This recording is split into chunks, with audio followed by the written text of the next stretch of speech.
Buenos días a todas las personas que miran este video.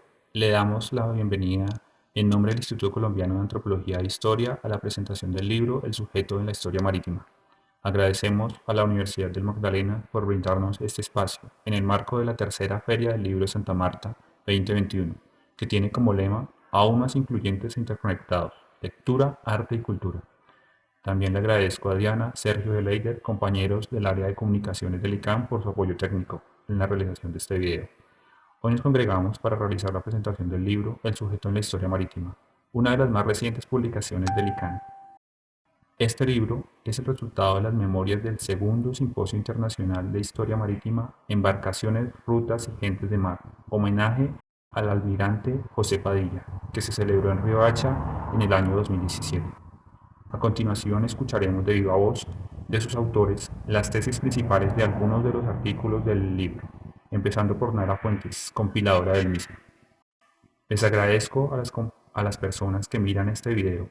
Solo me queda recordarles que pueden adquirir el libro El sujeto en la historia marítima en la librería del ICANN y en las principales librerías del país.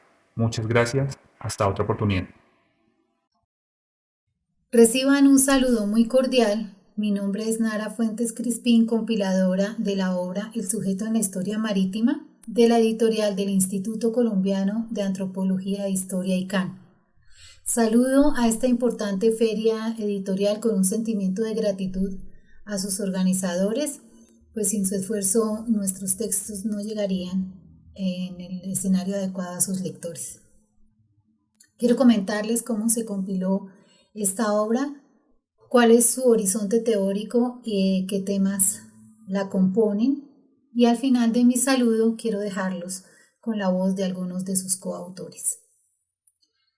En el campo de la producción teórico-historiográfica sobre el periodo colonial, recientemente se han puesto en la palestra una serie de temas importantes que nos interesa comentar. Algunos de ellos, la construcción de la imagen del hombre americano, la crisis de los discursos nacionales, las demandas a la historia colonial y la historia global, entre otros. Igualmente, algunos modos de representación en el seno de estas cuestiones han iluminado con alguna intermitencia y en la mayoría de los casos con muy poca luz el conocimiento de las particularidades históricas del entorno marino costero. Bien, pues de esas particularidades es que se encarga el libro El sujeto en la historia marítima, mostrando las posibilidades de abordaje a través de una decena de ponencias que fueron expuestas en el segundo Simposio Internacional de Historia Marítima realizado en la ciudad de Riohacha. Consideremos que por mucho tiempo la historia marítima fue de gran utilidad a la historia económica. De ahí que el estudio del comercio marítimo fue una de las bases para la comprensión del periodo colonial americano. Junto a otro tema capital que fue la cuestión de la aspiración a pertenencia, al control y posesión por parte de las potencias europeas de territorios de ultramar. Desde este enfoque, los sujetos de la historia marítima más visibles en los discursos han sido los que se pueden asociar a los sujetos de la historia naval. Desde los militares de muy alto rango hasta las denominadas gentes de mar o las personas que desarrollaron los más pesados trabajos a bordo. De igual modo han tenido su lugar y han sido estudiados y destacados los corsarios y otros personajes asociados a las campañas de liberación de los pueblos americanos.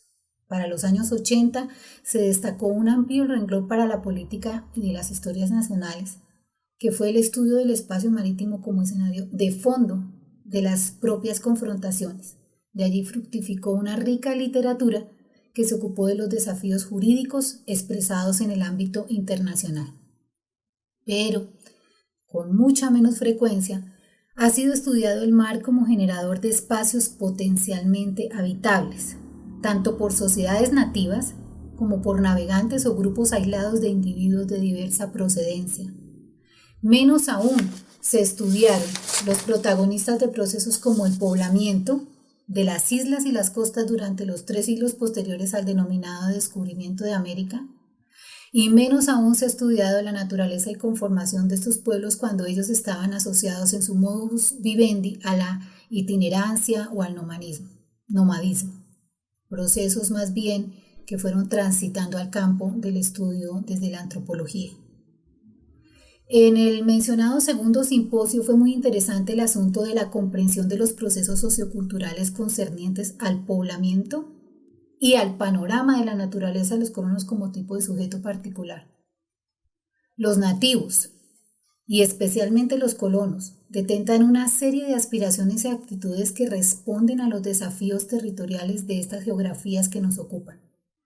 Lo que uno podía inferir de los debates propiciados por las ponencias y de lo que se ocupa el libro es de buscar un enfoque transdisciplinar. De ahí que el recurso a nuevas apuestas conceptuales como las derivadas de la arqueología marítima resultan urgentes, tanto como la revisión de las fuentes adecuadas para identificar memorias de los procesos acaecidos en el espacio marino costero, fuentes como los derroteros, las memorias orales y la propia cartografía náutica histórica.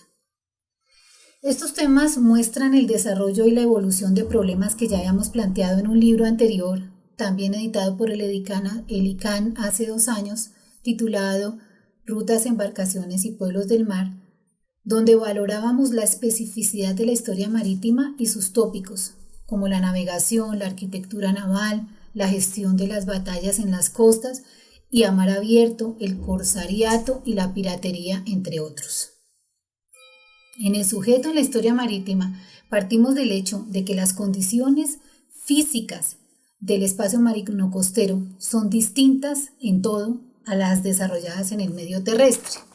Esa particularidad geográfica explica en mucho un sujeto que se enfrenta tanto a las contingencias náuticas, tormentas, naufragios, combates y demás sucesos padecidos a bordo. Pero lo más interesante es la relación con tópicos novedosos para la investigación, como el peso de los factores humanos en el desarrollo de la ciencia náutica, los errores en el avance de la técnica marítima y el modo en que se solucionaron los escollos por los simples hombres de mar. Asimismo, el papel de los sujetos permite llegar a cuestiones más amplias, como la urgencia de ir construyendo pacientemente una buena caja de herramientas para enfrentar los conocimientos historiográficos específicamente asociados al entorno marino costero. Por eso prometemos y esperamos que la lectura del libro nos lleve hacia allá una nueva agenda para la historia marítima. Voy a comentarles entonces qué textos y autores contienen nuestros libros. Los textos de los autores Ovidio Ortega Pereira, Adelaida Sourdis Nájera, Yeteke Viteven, Gerardo Vivas Pineda, Juan Carlos Mejías Tavero, Alfredo Zurroca Carrascosa, Ana Isabel Márquez Pérez, Antonino Vidal Ortega, Raúl Román Romero, Carlos del Cairo Hurtado, Rodolfo Segovia Salas y Hugo Carrillo Ferreira, quien trabajó el texto La colonia vista por un navegante, los comerciantes de Curazao en el puerto de Riohacha. Y los temas de los autores van desde los estudios de caso de la historia marítima de Cuba, los héroes navales como Luis Auri y el mar en general como en torno de las campañas libertadoras. Luego un análisis de caso sobre los aportes de los marinos al desarrollo de la fragata Atlántica, el análisis de los errores de la navegación española en el siglo XVII y su factor humano, los espacios cognitivos, sensoriales y físicos en Cartagena de Indias, la navegación de los raizales como aporte a la historia del archipiélago de San Andrés y Providencia, cuando Providencia habló español, estudio de la isla durante el periodo 1641 a 1670 y el fascinante texto Derroteros de una cofradía de marinos en el Caribe Occidental a finales del siglo XVIII. Hola, buenas tardes, soy Antonino Vidal. Actualmente soy el director del Centro de Estudios Caribeños de la Pontificia Universidad Católica Madre Maestra de República Dominicana, Santo Domingo, República Dominicana. Y bueno, como autor de un capítulo de este libro, pues me gustaría participar un poco en su promoción. Lo primero es decir que estoy muy contento, junto a mi compañero Raúl Román, con el que presentamos el trabajo, de participar en este libro, El sujeto marítimo, el sujeto de la historia marítima, que ha sido publicado por el Instituto Colombiano de Antropología e Historia y ha sido coordinado por la historiadora Nara Fuentes. Lo primero, que la participación en este proyecto historiográfico para nosotros es muy satisfactoria, sobre todo para lo que nos hemos dedicado en los últimos años a los estudios del Caribe, del litoral Caribe, pues porque pensamos que la historiografía colombiana tiene un déficit en la historia del mar, ¿no? Teniendo dos costas y dos litorales tan importantes como el Pacífico y el Caribe, su historiografía no se ha dedicado mucho a rescatar historias de estas regiones, ¿no? Luego, nuestra participación con Raúl Román, profesor de la Universidad Nacional, sede Caribe, sede San Andrés, desde hace unos 3 o 4 años, como fruto de las jornadas de historia de la isla del archipiélago, iniciamos una investigación en la que nos interesaba entender un poco cómo era a final del siglo XVIII, principio del siglo XIX, cómo era ese Caribe occidental que la historiografía había olvidado, pero que había sido un renglón muy importante del gobierno del nuevo Reino de Granada, y en donde pues, le tocó a final del siglo XVIII la defensa de todo este territorio, que incluía en parte las costas centroamericanas y por supuesto ahí se incluían las islas de San Andrés y Providencia. Entonces nos dedicamos durante estos 3 o 4 últimos años un poco a investigar qué papel tenían esas islas, quiénes estaban ahí, quiénes eran, y lo que descubrimos fueron unas fronteras muy, muy borrosas, una disputa imperial, un territorio periférico, unas franjas imperiales donde había unas fronteras muy fluidas, muy borrosas, donde los actores a veces estaban a favor de uno o a favor de otro, y era una especie de frontera sin dominantes claros, que en realidad es como el mar. El mar siempre ha sido una frontera, ¿no? Y en ese tiempo no había jurisdicciones claras entre los marinos o navegantes. Las armadas todavía eran muy incipientes, muy débiles, aunque ya se vislumbraba una armada poderosa como la inglesa y la española, que también al final del siglo XVIII alcanzó a ser bastante fuerte y tener unas disputas muy considerables con la armada inglesa. Entonces también descubrimos que en este caso, por petición de la coordinadora, que nos dedicáramos un poquito a buscar a los hombres del mar, no tanto las disputas imperiales ni geopolíticas ni comerciales, sino más bien quién era ese hombre. Y a raíz de una investigación muy interesante, un proceso que descubrimos de la detención de una goleta que llegó a Portobelo y fue detenida. Entonces hubo un proceso donde se describía cómo era el barco, quién lo llevaba, y alcanzamos a descubrir muchas curiosidades, a hacer muchas preguntas que nos tenían inquietos, que era como quiénes eran los hombres, quiénes formaban parte de esas tripulaciones, quiénes eran los que navegaban. Y pues en realidad descubrimos, aparte de hombres de muchas nacionalidades, hablando muchos idiomas, a también muchos afrodescendientes, mulatos, zambos, mestizos, que encontraban en el mar una forma de escapar, de alcanzar esa anhelada libertad. Entonces, en realidad, nuestro trabajo lo que muestra un poquito es pues, la detención de una goleta de pescadores de tortuga de la costa de los Mosquitos, que había partido de Kingston, su tripulación, que fue muy divertido descubrir todo eso, de dónde venían, dónde fueron apresados, cómo pasaron de un lugar a otro.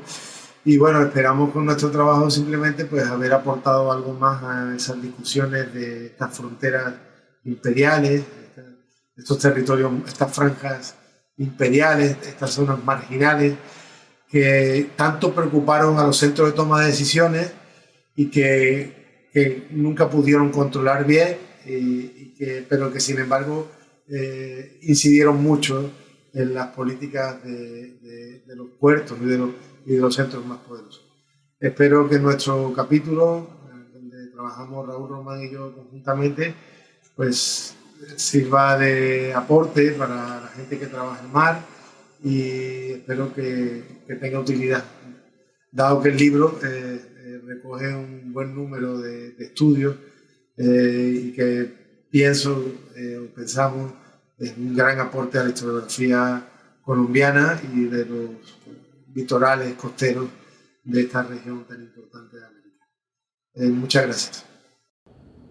Hola, mi nombre es Raúl Román Romero, soy profesor de la Universidad Nacional de Colombia, sede Caribe. Quiero invitarlas e invitarlos a que disfruten la lectura del libro El sujeto en la historia marítima. Es un libro de la profesora Nara Fuentes que nos invita a leer y a entender el universo complejo, difícil y a veces fantasioso de los hombres del mar.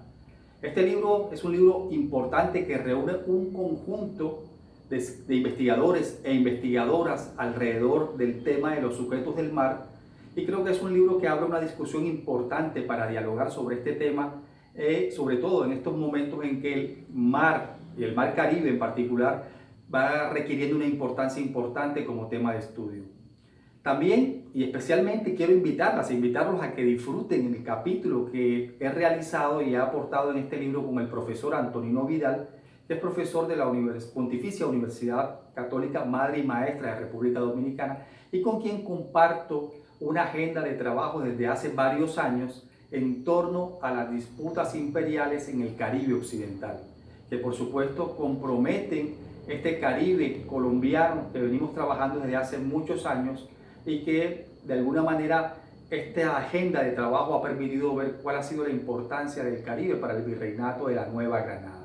En este libro en particular vamos a encontrar, o en este capítulo en particular, vamos a encontrar unas dinámicas importantes de sujetos históricos marinos, ¿verdad? Una cofradía de marinos a finales del siglo XIX en el Caribe occidental, que tienen unas dinámicas muy complejas y que en muchos casos no obedecen ni responden a lealtades de sus nacionalidades. Es un universo lleno de individualidades, de intereses propios y colectivos de esta cofradía de hombres del mar, que ganan espacios de libertad y espacios políticos en medio de ese Caribe. Porque en el caso particular que analizamos para este libro, encontramos el apresamiento de una goleta inglesa, ¿verdad?, cuyos tripulantes dicen ser españoles. Dos de ellos son mulatos, ¿verdad? También argumentan han sido apresados por los británicos, conducidos a Jamaica, y desde allí, una vez liberados, como parte o para pagar esa liberación que se les otorgó, tienen que vender sus servicios como pescadores y hombres de mar al capitán de esa goleta. Y en medio de esas argumentaciones uno se da cuenta que estos hombres no responden a nacionalidades concretas, aunque cuando les es conveniente, pues como en este caso, dicen ser súbditos de la corona española. Esto nos pone ante un universo complejo en el que las nacionalidades son borrosas, sobre todo en estos territorios, en estas franjas borrosas, donde el control de los imperios se vuelve muy difuso y muy borroso. Así que mi invitación es a que puedan disfrutar de este interesante capítulo que nos pone de presente estos intereses puestos al servicio de los propios hombres del mar. Esta cofradía de marinos que se disputan estos espacios territoriales, pero también al margen de las luchas de los imperios. Y eso hace que estas dinámicas que viven estos hombres sean muy complejas, muy ricas para entender el universo del Caribe. Y también una cosa importante, nos permite ver esas conexiones que hay. Algunos procedían de Santa Marta, otros procedían de Cartagena, y uno se da cuenta que hay una historia interconectada. Por eso es importante revisar este tipo de modelo y de contexto como es el mar, para poder articular todas estas microhistorias que hay en el universo del Caribe. Invitadas e invitados a disfrutar de este capítulo. Mis saludos. Me llamo Ovidio Ortega Pereira, soy arqueólogo, doctor en ciencias históricas, especialista en historia naval y patrimonio subacuático. En el presente caso, autor del artículo titulado El sitio británico de La Habana en 1762, una perspectiva naval, publicado por el Instituto Colombiano de Antropología e Historia en el volumen titulado El sujeto en la historia marítima, una compilación de la doctora Nara Fuentes Crispín que recoge los trabajos presentados al segundo simposio de historia marítimo naval celebrado en Riohacha a fines del 2017. Aprovechamos la ocasión para agradecer a las autoridades del estado de La Guajira y los coordinadores de ese simposio, a la editora del ICANN, señora Mabel López, y a las autoridades de este evento. Resulta oportuno que tanto historiadores como lectores en general accedan al conocimiento de la historia de Cuba, porque en última instancia resulta ser una pieza de la historia naval dentro del contexto del Mar Caribe y Golfo de México. Cuba, y en particular La Habana, puerto de escala de las flotas y armadas de Nueva España, Honduras y Tierra Firme, último apostadero naval español en América y sede del mayor arsenal ultramarino, jugaron un papel destacado a escala regional que responde a una historia común. Aunque mucho se ha escrito sobre el sitio y captura por los británicos de la ciudad de La Habana en 1762, generalmente la historiografía tradicional se ha centrado en las operaciones terrestres y ha condenado la actitud del jefe de la escuadra española y comandante del apostadero de marina, Gutiérrez de Evia y Valdés, marqués del Real Transporte. Analizar los acontecimientos desde una perspectiva naval, acorde con las posibilidades reales de las armadas participantes, el arte de la navegación a vela y antecedentes históricos específicos permiten definir el porqué de algunas de las decisiones tomadas durante la contienda, con el fin de desmitificar algunos de los planteamientos reiterados hasta nuestros días. Por supuesto que la capitulación necesitaba culpables y estos debían haber tomado solo decisiones equivocadas. El volumen de embarcaciones participantes durante las acciones, que supera la cifra de 300 naves entre las tres naciones en guerra, la derrota o singladuras de la enorme flota británica por los difíciles parajes de la Canal Vieja, las sondas realizadas, combates navales, bombardeos a la costa y posiciones españolas, ataques a las fortificaciones y desembarcos determinan la envergadura de los hechos y en el contexto marítimo, y así como también las diversas acciones de respuesta de la escuadra española y el acto de convertir la Rada Habanera en un escenario de diversas acciones navales, incluidos desembarcos, bombardeos desde las naves o plataformas artilladas en función de baterías flotantes. A los fines geopolíticos, la importancia de la conquista de La Habana era eminentemente naval, además de ser enclave obligado del tránsito de todas las flotas de América hacia la metrópoli y el centro del apostadero naval, era también sede del mayor arsenal del ultramar, donde se construía el 50% de los navíos de guerra españoles del siglo XVIII. Junto con la plaza capitulada se entregaba a los ingleses la quinta parte de la Real Armada. De igual modo, el hecho permitió destruir el arsenal para impedir que España restableciera su armada al menos durante 6 años, lo que permitía el predominio británico de los mares y garantizaba la seguridad y expansión de su comercio marítimo. La historiografía cubana tradicional ha sostenido de manera reiterada algunos criterios sobre los hechos que han primado desde la colonia, aun cuando pretendemos esclarecer algunas faltas de veracidad o fundamento. Algunas de estas afirmaciones son: el jefe de la escuadra no solo no quiso salir a combatir a la armada inglesa, sino que para no tener que hacerlo mantenía los barcos de la escuadra desmantelados en el puerto. El bloqueo, mediante el erróneo hundimiento de 3 navíos en el canal de entrada, permitió el desplazamiento a sotavento de parte de las divisiones de la escuadra inglesa y desembarcar impunemente. El abandono de la posición de la estratégica Loma de la Cabaña como un acto deliberado de traición. Poner al frente de las fortificaciones habaneras a oficiales de la escuadra provocó descontento entre las tropas regulares en la plaza. Cobardía del gobernador y la junta de guerra que les lleva a abandonar el castillo de la fuerza y trasladarse al convento de San Isidro, lejos del alcance de las bombas y granadas arrojadas por los ingleses desde la cabaña. El gobernador como un traidor agente británico. Después de este hecho y la restauración española, siempre se destinaron capitanes generales al gobierno de la isla en sustitución de los gobernadores civiles. Intentar esclarecer estos hechos es sin duda uno de los objetivos de este ensayo.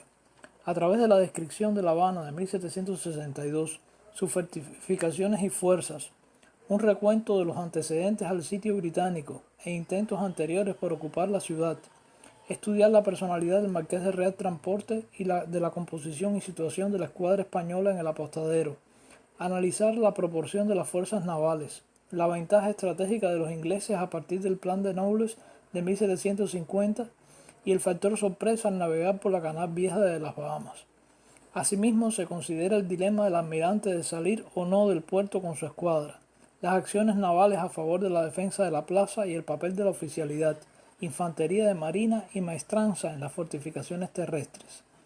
Se incluyen epígrafes acerca del destino de la escuadra, el período británico, la destrucción del Real Arsenal y la restauración española tras la firma del Tratado de París. Se anexan cuadros de las composiciones de las escuadras de las tres naciones beligerantes incluidas en el conflicto: España, Francia e Inglaterra.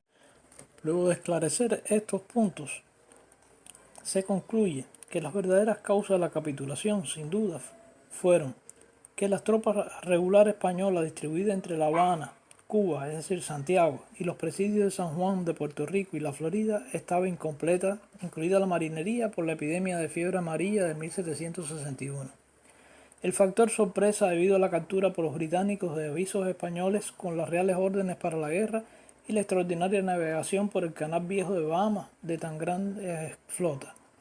La ventaja estratégica a partir del plan de Noble y sobre todo la magnitud de la fuerza expedicionaria. Durante los 66 días del sitio, la ciudad no recibió ninguna ayuda del exterior, aun cuando se enviaron solicitudes de socorro a Nueva España, a los generales franceses de Guárico, a Santo Domingo, al gobernador de Campeche, al virrey de Santa Fe, al gobernador de Cartagena, a Santiago de Cuba, a Yucatán y a Cartagena. Lo único que se obtuvo desde Santiago de Cuba fue el envío de 293 marineros y 262 soldados desde Ajau. Después de analizar estos factores, se concluye que las verdaderas causas de la capitulación fueron las siguientes. Las tropas regulares españolas distribuidas entre La Habana, Cuba y los presidios de San Juan, Puerto Rico y la Florida estaban incompletas, incluida la marinería, por la epidemia de fiebre amarilla de 1761. El factor sorpresa debido a la captura por los británicos del aviso español con las reales órdenes para la guerra y la extraordinaria navegación de la gran escuadra inglesa por el Canal Viejo de Bahamas. La ventaja estratégica a partir del plan de Knowles y sobre todo la magnitud de la fuerza expedicionaria. Durante los 66 días del sitio, la ciudad no recibió ninguna ayuda del exterior, aun cuando se enviaron solicitudes de socorro. Lo único que se obtuvo desde Santiago de Cuba fue el envío a Jagua de 293 marineros y 262 soldados, con algunos quintales de pólvora, fusiles y cartuchos, de los que solo se reciben 1032 fusiles los días 5 y 6 de agosto, a 4 días de la caída de la ciudad. La escuadra aliada francesa, a pesar de haber transportado 5.000 hombres bajo las órdenes del mariscal de campo Armand Visconde de Belsunce y señor de Sainte-Croix, luego de su refugio en el Cabo Haitiano, transportará tropas españolas de Santo Domingo hasta Santiago de Cuba el 7 de septiembre, luego de la capitulación de La Habana, y zarpa de regreso a Brest. A su favor, la captura de 5 transportes y una fragata con tropas de refuerzo de Nueva York para el sitio de La Habana. Por último, el factor concluyente lo fue sin duda la absoluta superioridad naval inglesa. 26 navíos más 24 fragatas y 3 bombardas artilladas con 2.292 cañones contra 11 navíos con 724 cañones, de los cuales solo 9 estaban en condiciones de zarpar.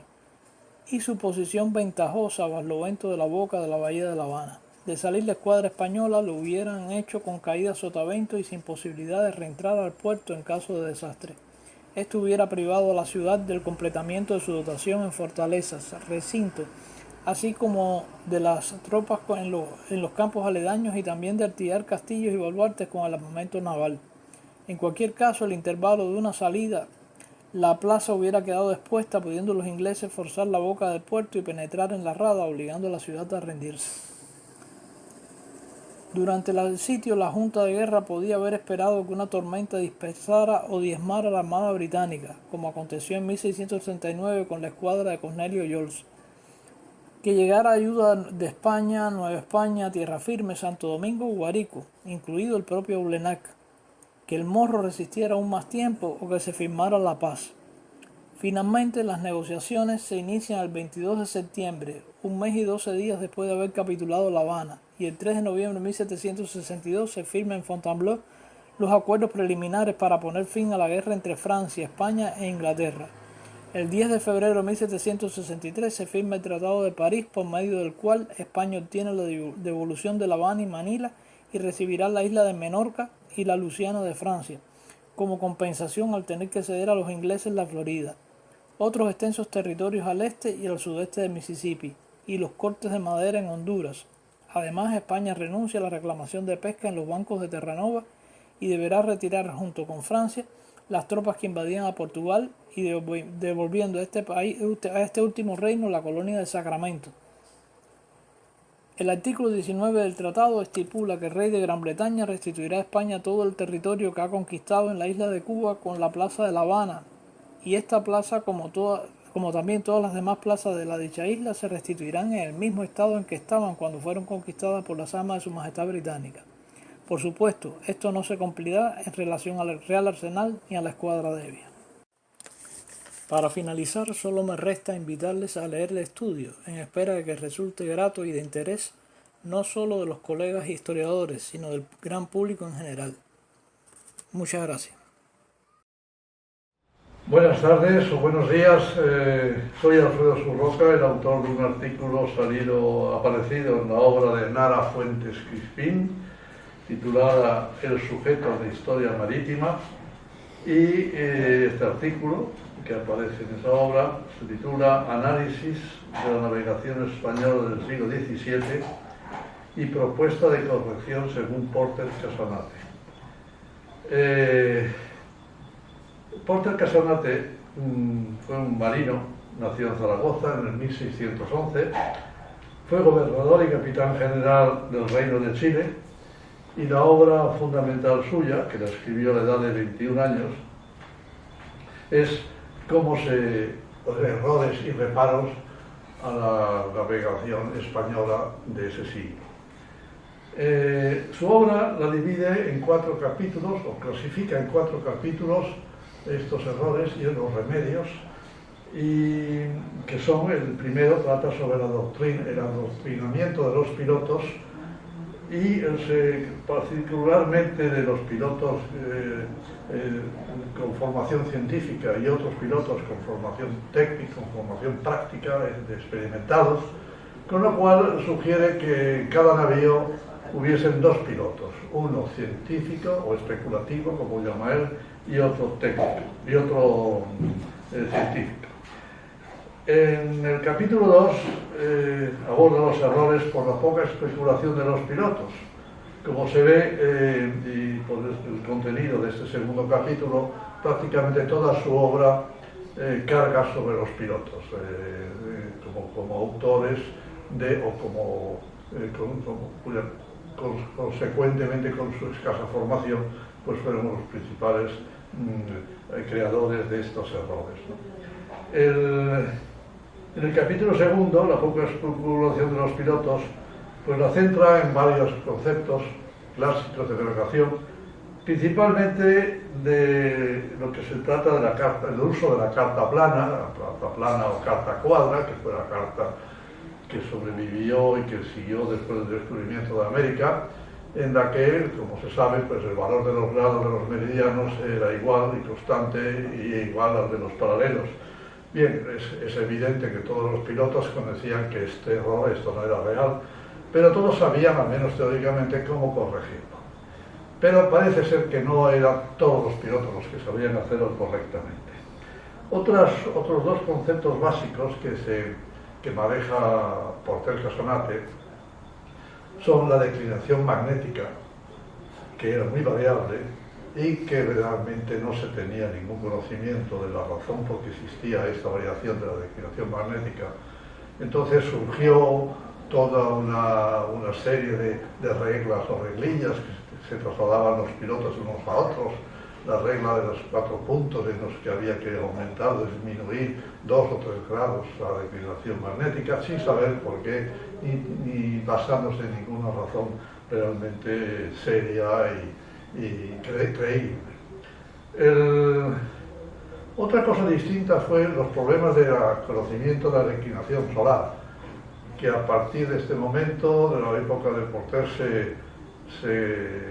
se convirtió en el parámetro de navegación fundamental para todos los navegantes y para toda la navegación hasta la actualidad. Realmente, incluso en la actualidad, el almanaque náutico, como el español, como todos los almanaques náuticos, pues el 75% de su contenido son declinaciones solares. Les recuerdo que declinación solar es el ángulo que forma el Sol respecto del Ecuador. que como se sabe pues se repite cada año lógicamente con valores casi iguales un año al otro, pero que tiene que ser corregido. Y esto es otro tema que también aborda en este capítulo Porter Casanate, en el sentido de que se mantienen de tablas de declinaciones que tienen ya más de 40 años de antigüedad sin ningún retoque, así como el valor máximo de la declinación, que ahora son 21 grados y medio aproximadamente, que también tenía que ser rectificado. En el capítulo 3,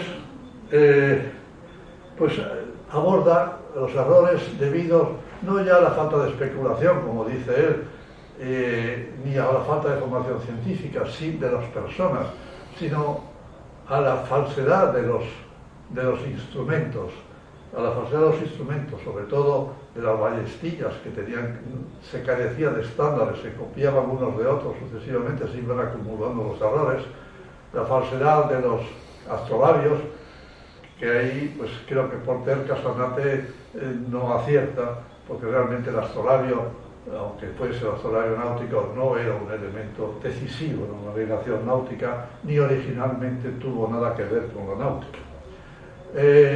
Otro aspecto fue el uso también rechazó el uso de la ballestilla, de la corredera como instrumento novedoso para calcular la distancia navegada por las naves, etc. En cuanto a los errores de instrumentos, pues también se aborda el problema de la desigualdad de cartas de marear. Realmente las cartas de marear que se emitían en Sevilla pues eran muy distintas unas de otras, incluso unos eran más caras que otras porque parecía que eran más recientes, pero daban unos resultados cuando habían datos de una flota, de un barco a otro habían distancias, el mismo punto, se echaba el punto y había una distancia a lo mejor de 200 millas, de 200 millas, con lo cual pues eran muy deficientes. Pero aquí también interviene la mala formación de los pilotos, porque son los pilotos los que sus navegaciones tienen que transmitir a su regreso a Sevilla sus observaciones, sus datos, sus medidas de longitudes, de cabos, de costas, que no lo hacían con la debida corrección. Y por último, en el capítulo 4, pues aborda el tema de los remedios. Entonces, el tema de los remedios, pues tiene algunas sugerencias muy acertadas y otras no tan acertadas. Desde luego, en primer lugar, pone en evidencia la inquietante situación de la navegación española en el siglo XVII, ya empezaba a dar síntomas de decadencia, y basa su actuación en tres ejes básicos, ¿no? Son la documentación, los instrumentos y los hombres de mar. En el tercer, otro punto a destacar de su trabajo es el que hizo un uso excesivo de las interpolaciones, pensando que calculando por una simple regla de tres los valores desconocidos ya daba por hecho que había una relación lineal entre dos parámetros, cuando no era así la situación normalmente. Ignora los progresos que se hicieron fuera de España. Realmente estoy refiriéndome a las tablas de Tycho Brahe, a las tablas hechas en Cuba, a las tablas hechas por Nájera, y sobre todo las tablas de Tycho Brahe en Dinamarca. Ignora también la primera carta realmente esférica, que es la de Mercator, aunque realmente Mercator no llegó a exponer con claridad cómo se construía, y esto no se supo hasta el año 1600. Y también ignora pues el uso de la corredera, como ya he dicho anteriormente. Pues bien, este es el contenido básico de este libro, que hay algunos detalles demasiado técnicos para citarlos aquí en esta breve exposición, y que espero que les satisfaga. Y decirles además que en la documentación, en la bibliografía que expongo, aparece un libro que escribí en compañía de Mariano Cuesta, en donde hacemos, además de estos comentarios que he puesto aquí, pues reproducimos íntegramente en forma facsímil la obra de Porter Casanate, para que se vea exactamente lo que él decía, cómo lo razonaba y qué remedios ponía. Por último, deseo expresar mi reconocimiento y agradecimiento a doña Nara Fuentes por su trabajo en esta obra y su tarea compiladora de su conjunto. Y también deseo felicitar a la nueva editora, doña Maribel López, y al nuevo director general, don Nicolás Loaiza Díaz, a quienes les deseo los mayores éxitos en sus nuevas responsabilidades y pongo mi colaboración a su plena disposición. Un saludo muy afectuoso a todos los espectadores y escuchas de esta presentación. Soy Gerardo Vivas Pineda, profesor jubilado de la Universidad Simón Bolívar de Caracas, y ahora voy a presentar el trabajo que se publicó en el volumen del ICANN titulado El sujeto en la historia marítima. Mi trabajo fue la ponencia del segundo Simposio Internacional de Historia Marítima de Colombia y se titula El héroe colectivo, tripulantes y pasajeros frente a las amenazas del océano, de 1500 a 1800, una contribución al estudio de los diarios de navegación. Comencemos entonces por justificar el título. ¿Por qué hablar de un héroe colectivo, en este caso referido a los tripulantes y pasajeros, durante lo que se llamó la Carrera de Indias, es decir, el sistema de transporte marítimo establecido entre España y sus colonias americanas para desarrollar comercio, para conectar la metrópoli con las colonias? El héroe colectivo se deduce por las graves dificultades que tripulantes y pasajeros pasaban en cualquier travesía. Y eso implicaba pues no solamente dificultades naturales, tempestades, calmas. Las calmas son engañosas porque cuando un velero pues se quedaba sin viento y supuestamente permanecía detenido en el océano, eso implicaba una serie de complicaciones bastante graves. Ir consumiendo los víveres y las provisiones, aparte del peso psicológico que significaba no poder avanzar para llegar al puerto de destino. Tenemos un primer subtítulo en el texto que dice: rescatar las quejas, documentar los gritos, enterrar los muertos. En esta sección yo destaco el hecho de que la mayoría de las cartas conocidas de colonos españoles que ya se habían establecido en América le escribían a sus compatriotas en España diciéndoles que por favor vinieran a América, pero las respuestas de los españoles allá en la península en muchas ocasiones se negaban a venir a América por la peligrosidad de los viajes. Entonces ese es un problema que predominó en los viajes y tenemos una muestra muy interesante en esas cartas, que en este caso particular yo la cito de la obra de Enrique Ote. En ese mismo epígrafe yo también destaco el hecho muy significativo, muy interesante, que los reyes católicos, a pocos años de haber empezado o de continuar el descubrimiento de América y haber empezado la conquista, cuando crearon la Casa de Contratación de Sevilla en 1503, erigieron una capilla en donde se celebraban misas por las almas de los ahogados en el viaje transatlántico. Eso es muy interesante, porque eso es otra prueba más de lo arduas que eran las travesías y los peligros a los que se veían sometidos pues todos los viajantes, ¿no? Y por supuesto las tripulaciones eran las más sometidas a esos riesgos. El siguiente epígrafe del trabajo se titula Tomografía manuscrita de la navegación.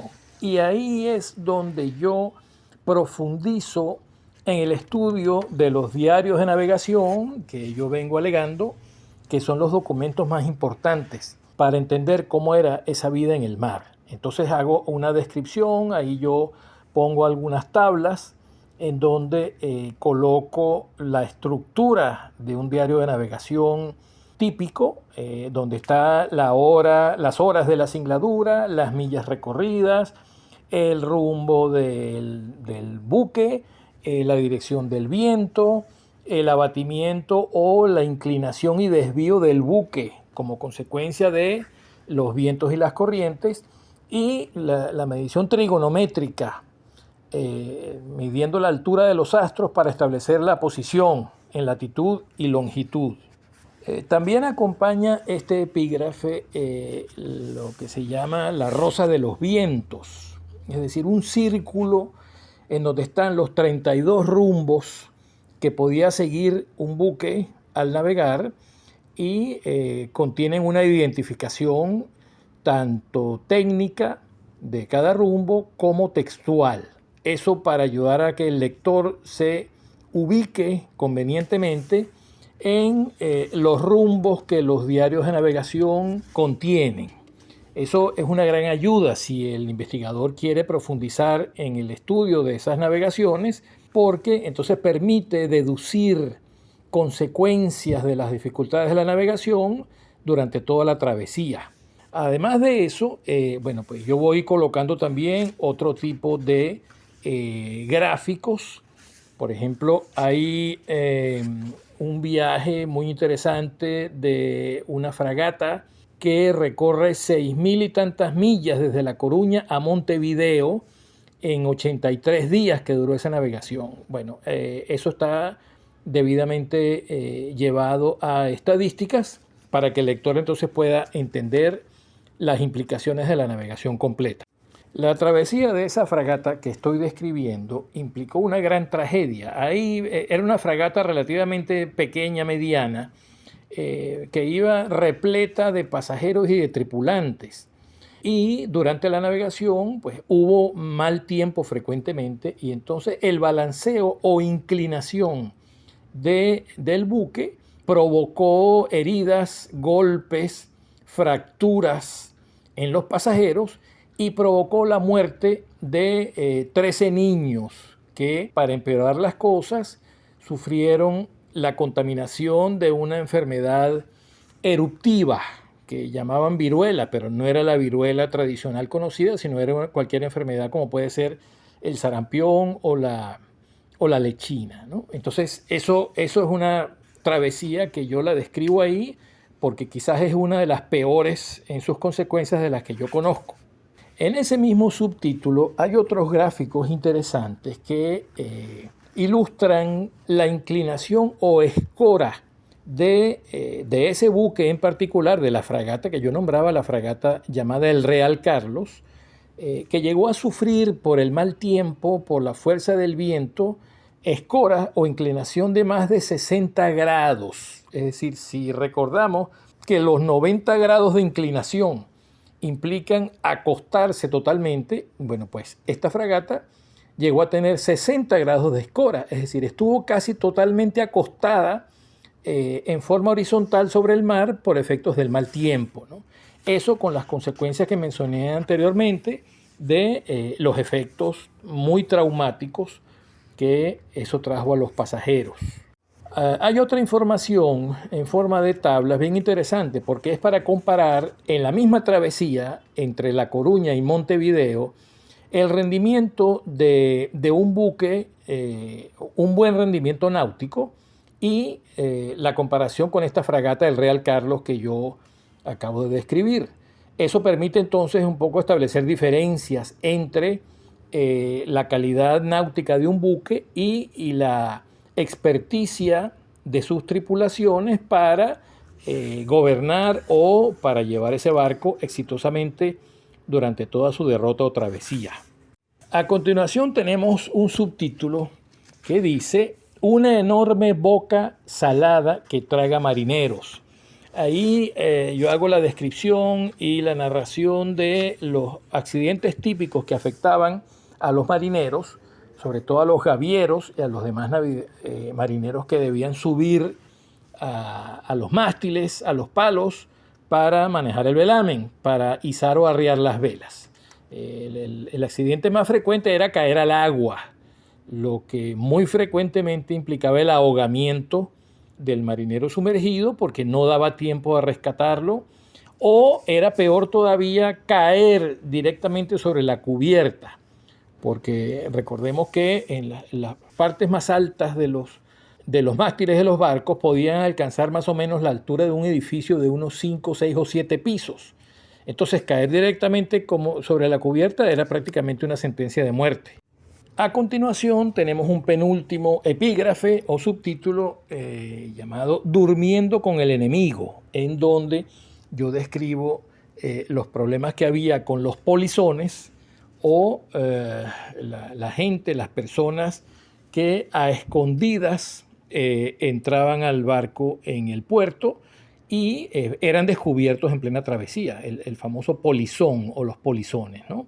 Pero además de eso estaban los animales, las alimañas, que se contaban por miles, y esto no es una exageración, miles de ratas, miles de ratones, miles de cucarachas. Ahí también podían contarse entonces alacranes, escorpiones y este tipo de alimañas. Eso era un problema permanente en las travesías y era muy difícil que en un barco de madera, en cuyas bodegas había mucha oscuridad y humedad, pues ahí había el hábitat perfecto para esas alimañas. Y finalmente termina el trabajo con el último epígrafe, que dice: aprovechamiento y utilidad de los diarios de navegación, niveles de análisis. Aquí yo llego a lo que puedo denominar unas conclusiones, es decir, con toda la dificultad que tienen los diarios de navegación para entenderlos e interpretarlos, hay un primer nivel de análisis que es solamente analizar la parte textual del diario, conocida como acaecimientos. Ahí pilotos y capitanes narran en forma textual lo que va pasando en cada singladura, es decir, en cada jornada. Hay un segundo nivel que ya incorpora, tiene un poco más de dificultad, y ya incorpora el uso de los datos estrictamente náuticos, como por ejemplo lo que yo describí hace unos minutos, como por ejemplo el rumbo del buque, la dirección del viento, la dirección de las corrientes, también la fuerza de estos elementos. Eso ya permite entonces sacarle mucho mayor provecho al diario de navegación. Y un tercer nivel de análisis, que es el más provechoso de todos, pero también el que le va a exigir más al investigador o al estudioso, es incorporar a su estudio y análisis los datos estrictamente astronómicos, es decir, la medición de la altura de los astros, para de ahí obtener la posición del buque en cuanto a latitud y longitud. Pero alcanzando este nivel, ya entonces el historiador puede sacar las conclusiones más provechosas en cuanto a la información que pudo extraer de ese diario. Incluso permite saber si el piloto del buque está mintiendo o está escondiendo información o la está acomodando para cualquier otro interés que pueda perseguir, además del interés estrictamente náutico o de navegación. Bueno, con esto creo que entonces ya tenemos una idea de los contenidos del trabajo mío. Agradezco entonces particularmente a Licán y a todos quienes han colaborado para que esta excelente edición entonces esté a la orden del público. Gracias a todos. Hola, mi nombre es Juan Carlos Mejías Tavero. Realizo trabajos de investigación en las ciencias auxiliares de la historia naval. A la vez, soy colaborador de la Cátedra de Historia y Patrimonio Naval de la Universidad de Murcia. El trabajo que les presento está incluido en el libro El sujeto en la historia marítima, libro editado por el ICANN. Dicho esto, quiero aprovechar esta ocasión para agradecer a Mabel López y a su equipo por el trabajo realizado, al igual que a los organizadores de la Feria del Libro de Santa Marta, realizado por Filmar, y a la Universidad de Magdalena.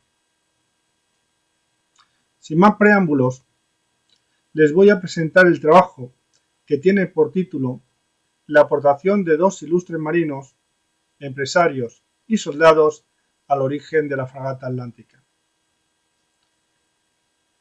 En primer lugar, quiero puntualizar que en el siglo XVI la construcción de barcos no era como en la actualidad. ni había una parte teórica o desarrollo del proyecto por un ingeniero como ocurre actualmente. Esta parte la suplía una serie de profesionales que tenían gran experiencia en la navegación y en las contiendas navales. Dicha experiencia era compartida con los maestros de construcción de barcos, dando lugar a un desarrollo en equipo, permitiendo de esta forma avanzar en las cualidades y características de los barcos. De ahí el valor de nuestros dos protagonistas, Álvaro de Bazán, el primer marqués de Santa Cruz, y Pedro Menéndez de Avilés. Antes de seguir, vamos a matizar el concepto de carpintero. Cuando nos referimos a carpintero de ribera, es el que está especializado en la construcción de barcos. Pero cuando hablamos de carpintero en general, o simplemente carpintero, nos podemos referir al carpintero de lo blanco, o lo que es actualmente un ebanista. En todo este trabajo, si en algún momento hacemos referencia a carpintero, siempre nos vamos a referir al carpintero de ribera. De nuestros protagonistas, el primero pertenece a la nobleza española, que es Álvaro de Bazán, primer marqués de Santa Cruz, como ya hemos dicho, el cual realizó cambios importantes que permitieron llegar y desarrollar embarcaciones que cumplían con las necesidades tanto en el comercio como en la guerra. Entre los logros de Álvaro de Bazán podemos distinguir lo que realizó en la fragata mediterránea, el cual propuso y realizó reducir y disminuir la popa de estas embarcaciones, permitiendo de esta forma mejorar la boga o la propulsión a remo y evitar así que ejerciera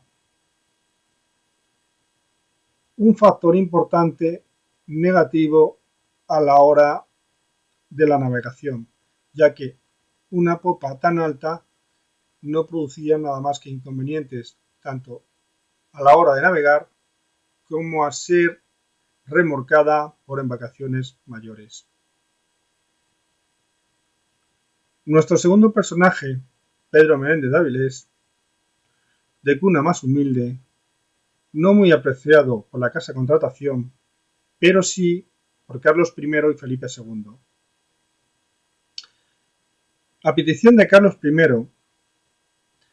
limpió el mar Cantábrico de piratas bajo patente de corso concedida por el rey. Personaje de muy buenas cualidades como marinero, soldado y líder. Pedro Menéndez fue una persona muy vinculada a las nuevas tierras y mares del nuevo continente. Fue nombrado adelantado de la Florida y gobernador de Cuba, permitiéndole tener una visión muy amplia de las gentes y los mares de estas tierras. Felipe II le encarga limpiar la zona de piratas que acosan el comercio en las costas bajo su protección. Cuba, la Florida. Menéndez discrepa de los criterios de la casa de contratación, que apuestan por buques más grandes de mayor tonelaje para combatir la piratería. Sin embargo, Menéndez de Avilés sabe que solo se puede combatir la piratería con embarcaciones pequeñas y bien armadas, que sean capaces de dar caza a las embarcaciones pequeñas de poco calado, de vela y remo que solían utilizar los piratas que acosaban el comercio por el mar. Los piratas de entonces no es como en las películas con grandes barcos, grandes cañones, no eran de ese tipo, eran personas que iban en embarcaciones pequeñas, con pocos medios, poco armados, pero que conseguían abordar las embarcaciones mercantes que ni tenían la marinería experiencia en la guerra, ni normalmente iban armados como para combatir a estos piratas. Menéndez utiliza en las costas americanas una embarcación propia del Cantábrico y que conoce muy bien, la Zabra.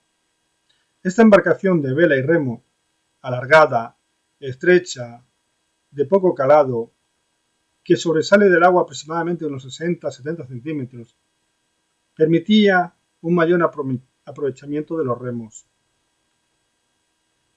Para la encomienda del rey, sabe que necesita una embarcación ligera, de remo y vela, poco calado, larga de eslora, no mucha manga o ancho, y que permita realizar funciones de vigilancia en las costas americanas, y con cierta capacidad de carga para poder cruzar el Atlántico como buque de apoyo armado. Menéndez desarrolla la fragata, posiblemente parte de la Zabra, para posteriormente elevar sus costados, consiguiendo una protección a la gente que está al remo ante el agua y el frío, con una cubierta inferior que permita mayor almacenamiento, manteniendo una relación eslora-manga que pueda dar a esta embarcación rapidez a la boga, a la vela y que no tenga un excesivo calado, creando este tipo de barco en Cuba para proteger sus costas y realizar navegaciones atlánticas, tal y como le requería la casa de contratación. Resultaron ser bastante efectivas. Intenta desarrollar otro barco, distinto, con la creación de los galeoncetes, naves que no tuvieron muy buenas críticas, quizás porque perdían la esencia militar en beneficio de la carga. Aún así, no es un tema aún muy estudiado. A la muerte de Pedro Menéndez de Avilés, Juan de Tesada, nuevo gobernador de Cuba, recupera los avances de Pedro, siguiendo la construcción de fragatas con algunas modificaciones, consiguiendo que éstas sean bastante apreciadas y de buen andar. A la hora de estar investigando sobre este tipo de embarcaciones, di con un lienzo, el cual está ubicado en Francia, donde pude observar la similitud de una fragata que allí se representaba con las que previamente había diseñado Juan de Tesada, que a su vez había copiado, se había orientado, se había basado en las fragatas de Pedro Menéndez de Avilés. Y estas fragatas, que son identificadas en un lienzo en Francia, son muy similares a las que se hicieron en Cuba. Estas fragatas que se pueden ver en el lienzo posiblemente son las fragatas corsarias que se utilizaban en Dunkerque por parte de los españoles. Y es aquí, en las costas americanas, donde posiblemente se crea y desarrolla una embarcación que siglos más tarde se convierte en una de las embarcaciones de guerra y mercancías más polifacéticas de cuanto se han construido en la historia naval, y que aún hoy día perdura muchas de sus cualidades de antaño. Espero que les haya gustado esta introducción al maravilloso mundo de la historia y construcción naval. Un saludo y hasta siempre. Gracias. Esperamos que ustedes disfruten tanto del libro como disfrutamos nosotros componiéndolo. Muchísimas gracias por su atención.